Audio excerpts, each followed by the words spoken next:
Of the 6 brands tested, 2 of them had 0 detectable amounts of creatine.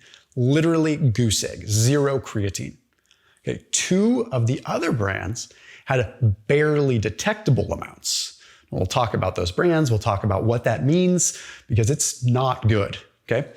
Now, SuppCo gave me access to this full report. Okay, so SuppCo did a third-party, independent, certified lab tests on multiple different creatine brands. Okay, they did it with powders, they did it with gummies. The real problems came out with the gummies. So we'll talk about those and we'll flat out call out the offenders because this is not good. Some of these brands sold over 30,000 units in the last month of completely bunk creatine. So let's just jump right into it. If you like these kinds of videos, by the way, just drop a comment down below. I'm happy to call out more of these. So SuppCo, which is an app that I've worked with, they have this thing called a trust score, which is where they test different products, they do different things, and they uncover things like this. So this trust score is based on this, like it's a scoring system. So it's an app that you can use to look at supplements and kind of see like how they rate. You can shop for supplements. It's pretty cool. So I'll talk a little bit more about that, but you want to hear the details. Let's just get right into this, okay?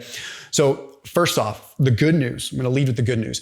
The good news is that most of the powders were fine, okay? The powders weren't much of the problem, okay? Now, there are definitely bad powders out there, but creatine in general is a pretty inexpensive, easy product to make when it's just the powder. But where the problems come in are with the gummies. Now, let's talk heavy metals first. Only one of the brands failed as far as heavy metals are concerned, and it failed based on California Prop 65 levels.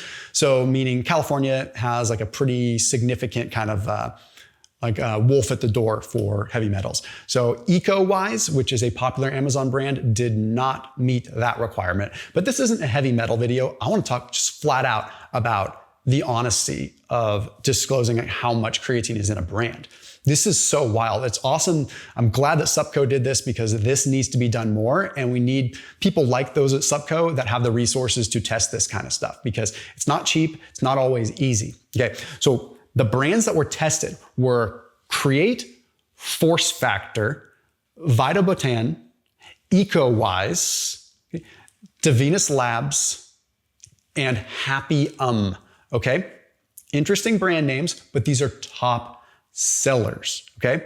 Let's just cut right to the chase on what you want to hear. And then we'll talk about how to navigate this and why the heck they have such good reviews and how to kind of spot this sort of stuff because it's gnarly, it's not good. So the first brand, EcoWise, 0 goose egg, no creatine detected. Not an ounce, not a gram, not a nanogram. No creatine, nothing, okay? Just a gummy bear, basically. Happy which is the second best rated creatine gummy on Amazon right now, had, get this, 0.005 grams of creatine. You would have to eat 2,000 gummies to get to the amount that they have listed on their label. Vitabotan, 0. Goose egg, no creatine, once again, just a gummy. And then lastly, Devenus Labs of the ones that didn't make it, right? Devenus Labs, 0.025 grams of creatine. You'd have to eat a whopping 800 gummies to reach the amount listed on their label. The only 2 brands that made the cut, and they actually had a little bit more creatine than what was on the label, were Create and Force Factor. Okay, kudos to them. And disclosure, yes, I also have a partnership with Create, but it has nothing to do with this video. I did not go test them. I did not test Create on this. Okay, I know the brands that I work with, and that's really important to me. Okay, so no matter what, I pay attention to quality. Yes, I have sponsors on my channel. I definitely do, but I pay attention to quality. Okay, same kind of reason I'm working with this brand SuppCo is because I like what they do. I like that they're putting quality first and they are calling out the cruddy brands. So we can do videos like this together, okay? And they make it possible for it. And it's really, really cool for me and for the people that watch my videos. So again, I do recommend go to supp.co/Thomas and check out their app. It is really, really cool if you're trying to vet out and just get through all the noise of thousands of products that are out there on the internet. But let's get into a little bit more detail because Again, Happy Yum sold 30,000 units. They're the second leading Amazon brand. Fortunately, Create is the leading Amazon brand, okay? And they're actually legit. But here's what's interesting. Why do these brands that have cruddy product have such good reviews? They have better reviews than the brands that actually have creatine in them. What's going on? Well, because most people write reviews based on taste. Okay, creatine tastes horrible. Tastes like it's awful, it's bitter. Like you can't make creatine taste good. Even in a powder, you have to dilute it so much, or you just grin and bear it and plug your nose, close your eyes and hope for the best. So if you put it in a gummy, you either have to make the gummy extra, extra sweet, and you're still not covering it up, and you get people to sell a bunch or buy a bunch because there's no creatine and it tastes like a dang gummy bear. Of course people are gonna buy it and they're gonna say the reviews because people write reviews based on taste. So if you like put a product in, you type in, you say, hey, I want creatine gummy, and you sort by reviews, you're relying on people that don't know anything about the industry or aren't doing third-party testing. These are, you gotta remember, real people that are not versed in this. You can't blame them either. Like if I talked to my grandma and I was like, hey, well, my grandma's not alive anymore, but okay, my mom, and I said, hey, go buy some creatine, and she went on Amazon, like she's gonna base on the reviews and she's probably gonna write saying it's good, right? You've got people that take advantage of people and it's not good, okay? So you can't just trust the reviews. So of course, brands that have actual creatine in it, they get these reviews being like, oh, this tastes like chalk, or it doesn't taste as well. It's better than a dry powder. It's still a gummy, and quite frankly, these gummies still taste good. Okay, like maybe my taste buds are numb because I don't eat super delicious food all the time, but like my kids will have creatine gummies, legit ones, and they like them. It's not like they're like, ew, I don't want to have that. No, they still want a creatine gummy. Okay.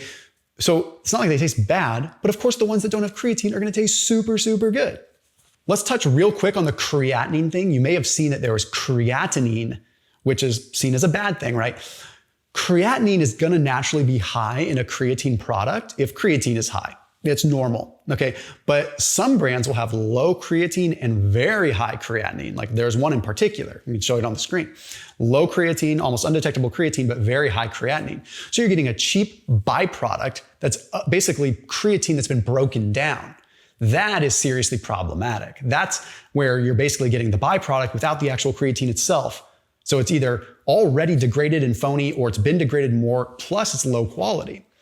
So if we come back to the powders for a second, the good news is that the powders they had creatine in them, right? But you still have to be careful. Like there's a lot of nefarious things that are added to it to make them taste good.